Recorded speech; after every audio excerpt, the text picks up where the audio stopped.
think there's a good chance we have a deal with Hamas during the coming week, pertaining to quite a few of the hostages. We are also determined to ensure that Gaza will no longer pose a threat to Israel. This is not time for partial measures. It is time to secure a full and final agreement between Israel and Hamas.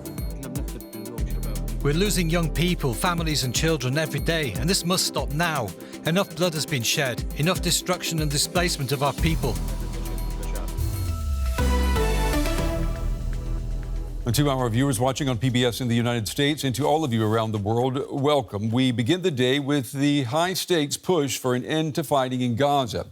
More than 2 million Palestinians there face severe humanitarian conditions, and the death toll from Israeli attacks keeps rising. The Hamas-run health authorities there say more than 57,000 people have been killed. Hamas is still holding nearly 50 hostages from the attacks it launched on Israel on October 7th, 2023. Well, I'm joined now by Omer Bartov. He's a professor for Holocaust and Genocide Studies at Brown University in Cambridge, Massachusetts. We've spoken several times since the 2023 Hamas attacks in Israel. Professor Bartov, it's good to have you back on the program. If we see the beginning of a 60-day ceasefire in Gaza this week, would that give you any reason to be hopeful about the future?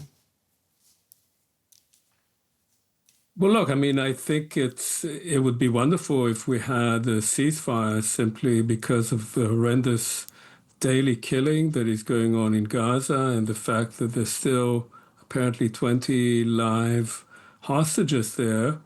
According to this agreement, potentially half of them would be returned over those 60 days.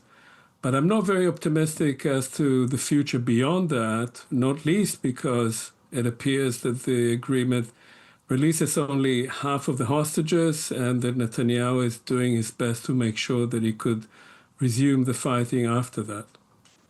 So you're saying then that you think that the Prime Minister could actually be undermining any real push for a permanent end to the fighting?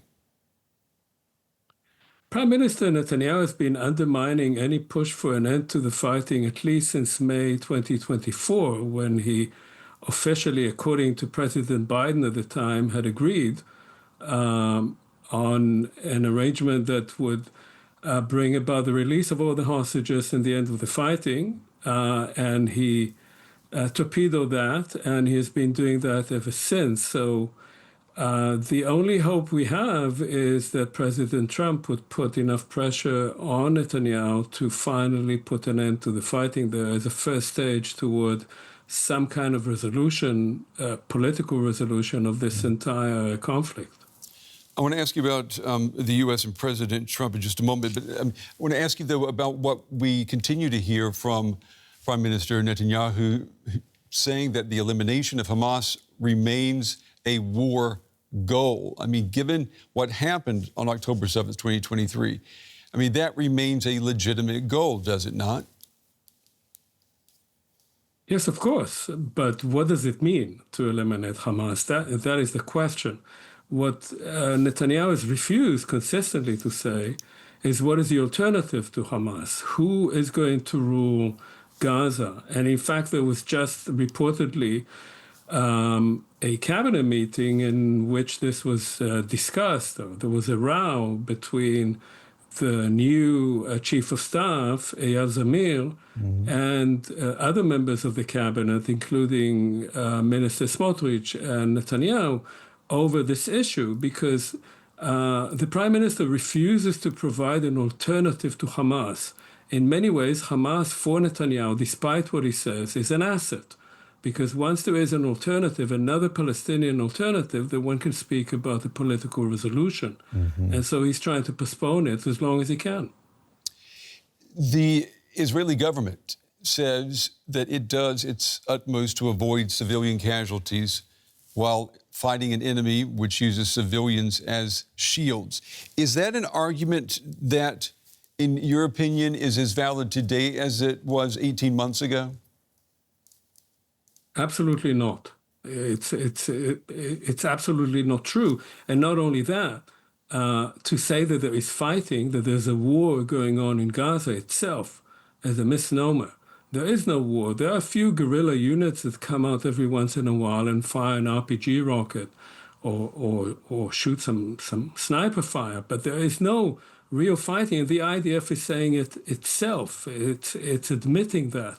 When you have, as your screen says, close to 58,000 people dead, of whom between 60 and 70% are civilians, half of them children at least, and some estimates bring it up to 100,000, with an estimated 130,000 wounded, many of them severely mutilated, then one cannot say that the IDF is doing everything it can to prevent such losses. The IDF is involved right now in completely flattening Gaza, and the Minister of Defense just today, Minister Katz, said that the plan of Israel, with the IDF, of course, is to concentrate people in a so-called humanitarian town, which would look everything like a concentration camp over the ruins of the city of Rafah that has been entirely flattened. Mm-hmm. When you and I last spoke, I remember you saying that you did not believe that genocide was taking place in Gaza, but you said that you were worried that the IDF or Israel was moving in that direction. How do you feel now?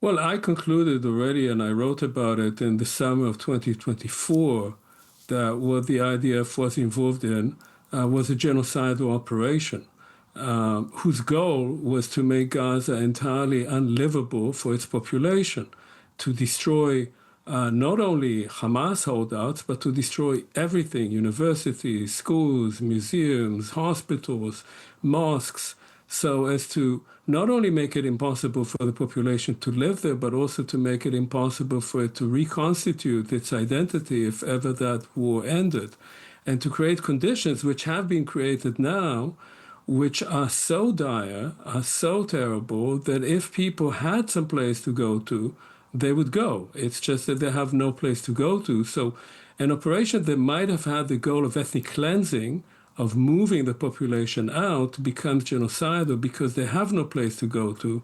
And every safe zone that is declared by the IDF and that people are ordered to move to is then bombed, which is the reason that we have so many dead people right now in Gaza. You know, we're talking to you. You're a genocide studies professor. You're the expert on this. When we use the word genocide, you know, it's a heavily laden term. And if we throw it out there, then it has to be accepted as an opinion, because when we're talking about Gaza, it has not been established by a court that genocide is taking place. How important is that to you? So look, I mean, it's very important for some international judicial entity. In this case, it would be the ICJ, the International Court of Justice, to determine whether this is genocide or not. The problem with that is that it could take another year or 2 or 3 before they determine that.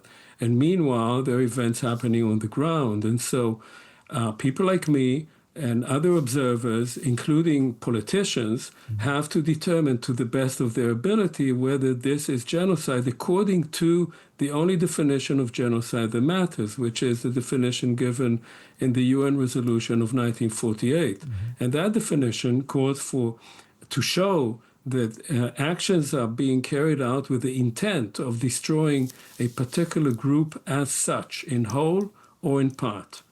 And I believe that we know, and there have been many expressions of intent by political and military leaders with executive authority in Israel, showing that they have the intent, and that we can now say that a pattern has been established of trying to do precisely that, destroy the part of the Palestinian people living in Gaza in whole or in part as such. I want to ask you, before we run out of time, about U.S. President Donald Trump and the role of the United States. Trump says he wants a ceasefire in Gaza. He'd like to see it this week. Do you believe that the current U.S. approach current U.S. policy? Is it enabling accountability in Gaza, or is it helping to avoid it?